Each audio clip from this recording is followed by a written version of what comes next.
जय हिंद साथियों। आज हम साइंस के महत्वपूर्ण प्रश्न बताएंगे जो आगामी परीक्षाओं के लिए बहुत महत्वपूर्ण है।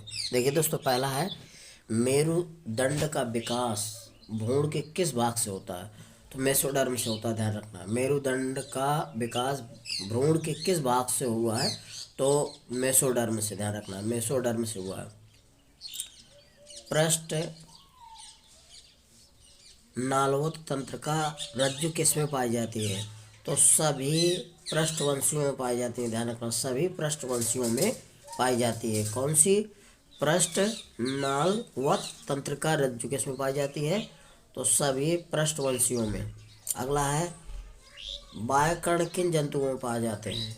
बाह्य कण किन जंतुओं में पाए जाते हैं, यानी कि बाहरी जो कान होते हैं उन किन जंतुओं में पाए जाते हैं? सरीसृपों, पक्षियों और स्तनियों में पाए जाते हैं। स्तनधारी के जो जंतु होते हैं उनमें पाए जाते हैं। तो सरीसृपों, पक्षियों और स्तनधारियों में पाए जाते हैं बाह्य कण, ध्यान रखना। ठीक है दोस्तों, अगला है मछलियों के हृदय में कौन सा रक्त प्रवाहित होता है? तो अशुद्ध रुधिर प्रवाहित होता है, ध्यान रखना। मछलियों के हृदय में कौन सा रक्त प्रवाहित होता है? तो अशुद्ध रुधिर प्रवाहित होता है मछलियों के हृदय में। कौन सा? अशुद्ध रुधिर। अगला है अधिकांश मछलियां उभयचर एवं सरीसृप होती हैं। अंडू युज, ध्यान रखना, अंड युजी, अंड युजी या अंडज। तो अधिकांश मछलियां उभयचर एवं सरीसृप होती हैं, तो ये क्या कहलाती है? अंड युजी, अंड युजी या अंडज, ठीक है दोस्तों, कहलाती है। अगला है दिन के समय सक्रिय रहने वाले जंतु क्या कहलाते हैं? स्टाइवेटर्स कहलाते हैं, ध्यान रखना। दिन के समय सक्रिय रहने वाले जंतु क्या कहलाते हैं? स्टाइवेटर्स, ठीक है। अगला है सल्के किस में पाई जाती है? तो सर्पों और मछलियों में सल्के पाई जाती है, ध्यान रखना। सल्के किस में पाई जाती है? सर्पों और मछलियों में, यानी कि जो सर्प होते हैं और मछलियों में सल्के पाई जाती है, ध्यान रखिएगा। अगला है मछलियों के हृदय में कितने चैम्बर होते हैं? 2 होते हैं, ध्यान रखना। मछलियों के हृदय में कितने चैम्बर होते हैं? 2 होते हैं। मछलियों के हृदय में कितने चैम्बर होते हैं? तो 2 होते हैं। अगला है समुद्री मछलियों में सबसे छोटी मछली कौन सी है? समुद्री मछलियाँ उनमें सबसे छोटी मछली कौन सी होती है? तो डावार्फ गोभी होती है, ध्यान रखना। सबसे छोटी मछली कौन होती है समुद्रियों में? डावार्फ, ध्यान रखना, डावार्फ गोभी होती है। अगला है विश्व की सबसे बड़ी मछली कौन सी है? व्हेल शार्क होती है, ध्यान रखना। कौन सी? विश्व की सबसे बड़ी मछली कौन सी होती है? Whale shark. विश्व की सबसे बड़ी मछली कौन सी होती है? व्हेल शार्क होती है, ध्यान रखना। ठीक है दोस्तों,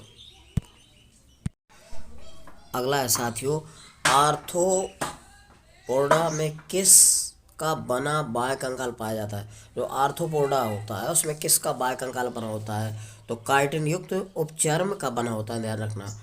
आर्थ्रोपोडा में बाह्य कंकाल किसका पाया जाता है या किसका बना होता है?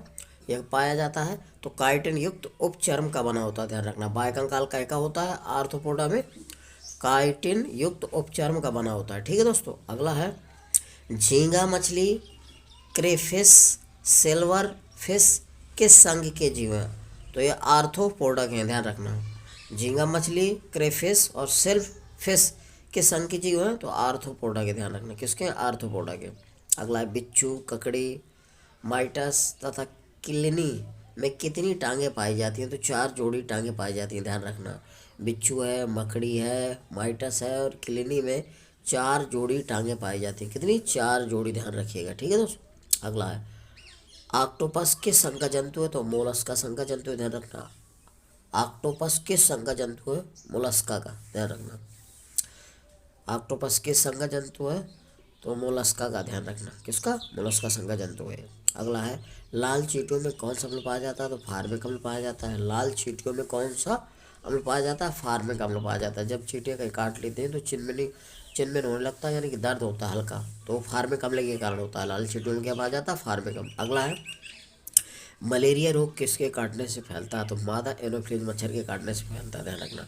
मलेरिया रोग किसके काटने से होता है? तो मादा एनोफ्िलीज मच्छर के काटने से होता है, ध्यान रखिएगा। अगला है केकड़े के कितने पैर होते हैं? 10 होते हैं, 5 जोड़ी। केकड़े में 5 जोड़ी पैर पाए जाते हैं, ध्यान रखना। केकड़े में कितने पैर होते हैं? 10, और उनको कहते हैं 5 जोड़ी। जोड़ी में पूछा जाए तो 5 जोड़ी बताएंगे, वैसे बताएंगे 10, ध्यान रखिएगा। ठीक है, अगला है तितली, तिलचट्टा, मच्छर एवं मकड़ी में से कौन कीट नहीं है? तो दोस्तों मकड़ी कीट नहीं होता, ध्यान रखना। ये तितली है, तिलचट्टा, मछली तो कीट के कैटेगरी में आते हैं, लेकिन मकड़ी कीट नहीं है, ध्यान रखना। अगला है जुगनू क्या है, तो जुगनू एक सामाजिक कीट है, ध्यान रखना। जुगनू क्या है, कीट है। जुगनू क्या होता है, कीट होता है, ध्यान रखना। जुगनू क्या होता है, कीट होता है, जो रात में प्रकाश छोड़ता है, तरंगे निकलती हैं तो उजीला दिखाई देता है उसको। अगला है शतपाद में पादों की संख्या कितनी होती है, तो 20 होती है। शतपाद में पादों की संख्या कितनी होती है, 20 होती है, ध्यान रखना दोस्तों। शतपाद में पादों की संख्या कितनी होती है, 20, ठीक है। अगला साथियों, नेफ्री नेफ्रीडिया उत्सर्जक किन जंतुओं में पाई जाती है। नेफ्रीडिया उत्सर्जक किन जंतुओं में पाया जाता है, तो केचुआ, जोंक और नेरेस में पाई जाती है, ध्यान रखना। नेफ्रीडिया उत्सर्जक किस जंतुओं में पाए जाते हैं, तो केचुआ है, जोंक है और नेरेस में पाए जाते हैं, ध्यान रखिएगा, ठीक है दोस्तों। केचुआ, जोंक और नेरेस में पाए जाते हैं। अगला है काकरोच, खरगोश, केचुआ, मेढक, कबूतर में से किसमें रुधिर प्लाज्मा में हीमोग्लोबिन घुला हुआ पाया जाता है, तो दोस्तों केचुआ में पाया जाता है, ध्यान रखना। काकरोच है, खरगोश है, केचुआ, मेढक, कबूतर में से किसमें रुधिर प्लाज्मा हीमोग्लोबिन घोला हुआ पाया जाता है, तो केचुआ में पाया जाता है, ठीक है दोस्तों। अगला है केचुए में श्वसन किसके द्वारा होता है, तो त्वचा द्वारा होता है। केचुआ जो होता है श्वसन क्रिया करता है त्वचा के द्वारा। केचुआ जो श्वसन क्रिया करता है किसके द्वारा, त्वचा के द्वारा, ठीक है। अगला केचुए का मुख्य उत्सर्जी पदार्थ क्या होता है, तो यूरिया होता है। केचुए का मुख्य उत्सर्जी पदार्थ क्या होता है, यूरिया होता है। और केचुआ को किसानों का हलवा या वो कहा जाता है, मित्र कहा जाता है, ठीक है। ये भूमि की उर्वरा शक्ति को बढ़ाता है, ठीक है दोस्तों। तो ये यूरिया ही उत्सर्जी पदार्थ करता है जो हमारे खेत के लिए, पौधों के लिए उपयोगी होता है। तो केचुए का प्रमुख उत्सर्जी पदार्थ क्या होता है, यूरिया, ध्यान रखना, ठीक है दोस्तों। अगला है केचुए में क्लाइटेलम का मुख्य कार्य क्या होता है, तो काकुन का निर्माण होता है, ध्यान रखना। केचुए में क्लाइटेलम का मुख्य कार्य क्या होता है, काकुन निर्माण, काकुन निर्माण करता है ये। अगला केचुए में पार्श्वी हृदयों की संख्या कितनी होती है, 4 जोड़ी होती है। केचुए में पार्श्वी हृदयों की संख्या कितनी होती है, 4 जोड़ी होती है, यानी कि 8 होती है। एक जोड़े में 2 होती है, 4 दूना 8 हो जाएगा, ठीक है। तो केचुए में पार्श्व हृदयों की संख्या कितनी होती है, 4 जोड़ी, यानी कि 8। अगला है जंतुओं की कुल ज्ञात जातियों में सर्वाधिक संख्या किस संघ की होती है, आर्थ्रोपोडा की होती है, ध्यान रखना। लगभग 60% होती है। जंतुओं की कुल ज्ञात जातियों में सर्वाधिक संख्या किस संघ की है, तो आर्थ्रोपोडा की, ध्यान रखना। जंतुओं की कुल ज्ञात जातियों में सर्वाधिक संख्या किस संघ की होती है, आर्थ्रोपोडा की होती है, लगभग 60% होती है, ध्यान रखिएगा, ठीक है दोस्तों। अगला है साथियों, वायु किन पदार्थों का मिश्रण है, तो वायु में गैसें, जलवाष्प का मिश्रण होती है। वायु किन गैस पदार्थों का मिश्रण होती है, वायु, तो वायु में गैसें और जलवाष्प का मिश्रण होता है, ध्यान रखना। वायु किन पदार्थों का मिश्रण होता है, तो गैसों और जलवाष्प का मिश्रण होता है वायु, ध्यान रखिए, पूछा जाता है परीक्षा में अक्सर, ठीक है। तो गैसों और जलवाष्प का मिश्रण होता है वायु।